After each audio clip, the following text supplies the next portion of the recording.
ନାଲି ଗୁଲୁ ଗୁଲୁ ସାଧବ ବୋହୂ। ଗୀତା ସକାଳୁ ଉଠି ବଇଁଶୀ ଭାଇଙ୍କ ପ୍ରଶସ୍ତ ଘାସ ପଡ଼ିଆର ବନାମ ଲନ୍ରେ ବୁଲୁଥିଲା। ଭାଇ ଭାଉଜ ଏପର୍ଯ୍ୟନ୍ତ ଉଠି ନାହାନ୍ତି। ସେମାନେ ଡେରିରେ ଉଠନ୍ତି। ବୋଧହୁଏ ସେମାନଙ୍କର ଏହି ଅଭ୍ୟାସ ଜାଣିଲା ଦିନଠାରୁ ଗୀତା ନିଦ ସହଳ ସହଳ ଭାଙ୍ଗି ଯାଉଛି ଏବଂ ସେ ବଡ଼ି ସକାଳୁ କାହାକୁ ନ କହି ରବରର ଚଟିପଦାରେ ଗଲାଇ ପଦାକୁ ବାହାରି ଆସୁଛି।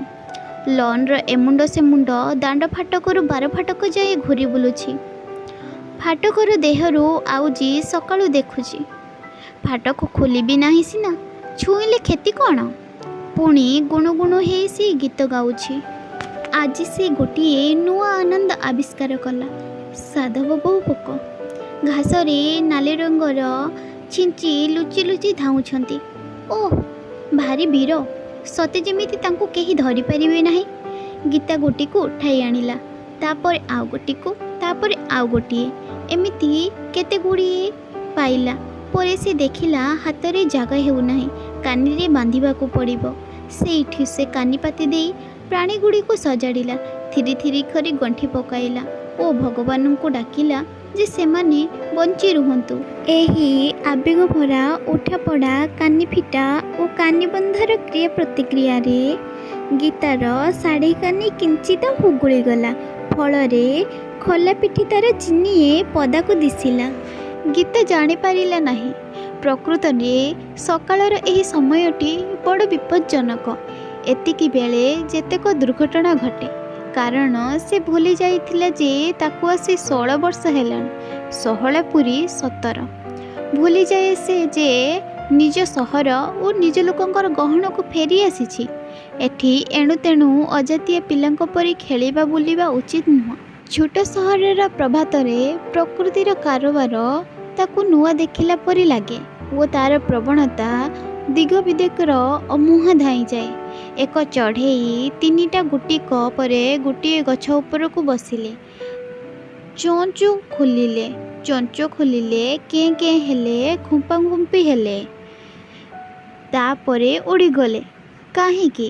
ମୁଁ ଯଦି ଚତୁର୍ଥ ଚଢ଼େଇ ହୋଇଥାନ୍ତି, ସେଠି ବସିଥାନ୍ତି, ତାଙ୍କୁ କେତେ ବୁଦ୍ଧି ବତେଇ ଦିଅନ୍ତି, କେତେ ନୂଆ କଥା ଶିଖେଇ ଦିଅନ୍ତି। ଥାଉ ଥାଉ, ଶୁଭୁଛି ଟୁପ୍ ଟୁପ୍ ଟୁପ୍ ଟୁପ୍। ବାରିପଟ କେଉଟ ସାହି ପୋଖରୀରେ ଟେକା ପଡ଼ୁଛି। ମୋତେ ଛାଡ଼ିଦେଲେ ମୁଁ ବି ଟେକା ପକାନ୍ତି।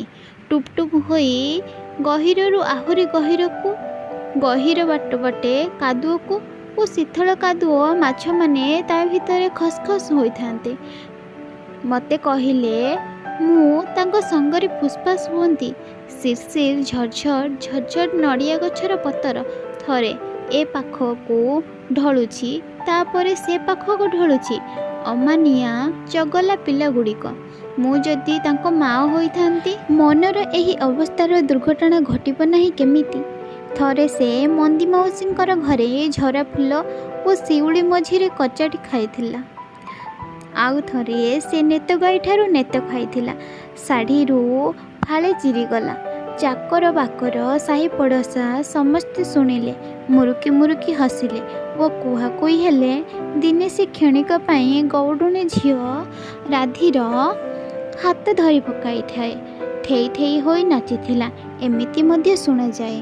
ତେଣୁ ଆଜି ସକାଳେ ଯାହା ଘଟିଲା, ଅଭିନବ ସାଧବ ବୋହୂ ଜନିତ ଉଲ୍ଲାସରେ ଶାଢ଼ୀ ଖସିଯାଇ ପିଠିରେ ଟିକିଏ ଦେଖାଗଲା। ସେଥିରେ ଗୀତାର ହାତ ନଥିଲା। ତାକୁ ବାଳୁତ ସକାଳର ଦୋଷ ବୋଲି କହିବାକୁ ହେବ। ସାଧବ ବୋହୂ ତୁଳିବା ପର୍ବ ସହଜରେ ସରିଲା ନାହିଁ। କାନିର ଗଣ୍ଠିକୁ ବାରମ୍ବାର ଖୋଲି ବାନ୍ଧିବାକୁ ପଡ଼ିଲା। ପାଟ ପିନ୍ଧା ସୁନ୍ଦରୀମାନେ ଏତେ ବୁଲୁଛନ୍ତି, ଚୁଡ଼ାରୁ ଗୁଡ଼ାକୁ ହେଉଛନ୍ତି। ତାଙ୍କ ମନ ଇଚ୍ଛା ଧରି ଆଣିବାର ଲୋଭ ସହଜରେ ତୁଟିଲା ନାହିଁ। ଭୋର କଟିଗଲା ପରେ ସେ ଫେରି ଆସିଲା। ବଢ଼ିଲା ଆଲୁଅର ତେଜରେ ପିଠିର ଅନାବୃତ ଅଂଶଟି ପରିପୁଷ୍ଟ ହେଉଥିଲା। ସବୁଦିନ ପରି ଗୀତାର ବଇଁଶୀ ଭାଇ ଦାଣ୍ଡ ପିଣ୍ଡାରେ ଗୋଟିଏ ବେତ ଚଉକି ଉପରେ ବସି ଶୂନ୍ୟକୁ ଚାହୁଁଥିଲା ଓ ସିଗାରେଟ୍ ଫୁଙ୍କୁଥିଲା। ଭାଉଜ ବୋହୂ ପାଖରେ ଛିଡ଼ା ହୋଇ କେବଳ ଶୂନ୍ୟକୁ ଚାହିଁଥିଲେ। ଦୁହିଁଙ୍କର ଦୃଷ୍ଟିଭଙ୍ଗୀ ସମାନ, କିନ୍ତୁ ଦୃଷ୍ଟିଗୁଣର ଯଥେଷ୍ଟ ପାର୍ଥକ୍ୟ ଥିଲା। ବଂଶୀ ଭାଇଙ୍କର ଚାହାଣୀରୁ ମନେ ହେଉଥିଲା ସେ ଯେ ପୃଥିବୀକୁ ଦେଖୁଛନ୍ତି, पूरापूरी देखिपारुनाहांती ओ सेथिपाई चिड़ुछंती ओ विरक्तरू घुंचिबाकू जाई सिगरेट टाणुछंती। तांको बयस 40। तांको स्त्री सुखलता देवींकर चाहाणीरू जना पड़ुथिला जे से पृथ्वी को परीक्षा करुछंती। एई गुटिए राति भितरे कौन अदल बदल हानि लाभ होईगला तार हिसाब मागुछंती। उचित हिसाब न पाई भीरू कुंचाउछंती। तांको बयस 35। गीता को पाखई आसिबार देखि दुहीं को दुहें सजग होई उठिले। दुहींकर उठरे स्मितहास्य प्रफुटित हैला। विरक्त अथवा असंतोष मिलिला नहीं। बंशीधर बाबू प्रथमे पचारिले, किलो गीता एतेबेले जाई कुआडे बुलुथिलु? गीता तरबोर होई तार कानीरू गंठी खोलीदेला ओ कहिला, जानिछ मु आज केते साधु भो धरिछि। तांको मु निज पाखरे रखिबि काठ डिब्बा भितरे। देख नाली गुलु गुलु साधु बो हाथ मारी देख तांकर देह केते नरम। इस अच्छा तांको कौन खाइबाकू देबी? डिब्बारे भर्ती करी घास रखिदेले सेमाने खाइबे तो। तापरे से नई पड़ी टेबुल उपरे खेलाई हो जाइथिबा नाली पोक माननकू ध्यानर सहित देखिला। निजको विश्वास जगाइला जे सेमाने बंचिबे, निश्चय बंचिबे। इतिमध्यरे भाउज बहु केते थर तांको आड़कू आखि मिटीरा मारिलेनी। आखिरू मिछि मिछि स्पुलिंग बाहर करिलेनी ओ निषेध भावरे मुंड हलाइलेनी। गीता सेथिरू किछि बुझी पारि न थाए। सुखलता देवी आउ पचारिले नाही। से तो पाखकू चली जाई ओठ पाकु पाकु कले। तथापि गीता साधव बहुगत चेतनार आंकिबाकू नाराज। से भाविला भाउज एही प्राणी माननकू विषय रे किछि मधुर मंतव्य देले, भाईको सुनिबा पाई नुहे। सुखलता देवी पुणे थरे कहिले। एथर से स्वर को सामान्य ऊंची करी कहिले। सेठू गीता शुणिला और बुझिला। चकित चाहाणी रे भाउज बोहू को आड़ को मुहूर्त चाहिला। मु आसुची बोली कही साधव बोहू मानू कौन से मते गोटाई नहीं घर भीतर को पलाइला। भाउज बोहू कहिले, तम देह दिशुची म? से एमिति काहीकि कहले। मु छानिया होई देखिला बेलको कौन ना पिठीरू टिकिए लुगा खसी जाइछि। एमिति कौन टिकिए खसी जाए नाही? आज नुआ नुहे गीता भाविला ओ आश्चर्य हैला एवं मने मने तार अंग प्रत्येक को सरू चटकाणीटीए मारी खुशी हैला। दर्पण आगे छिड़ा होई से तार केशराशि को खोलीदेला ओ केराटिए हाथ नहीं थू थू कला। भाउज बहु एमिति करती कहती नजर लगिଯିब, किंतु मु कौन करिबी?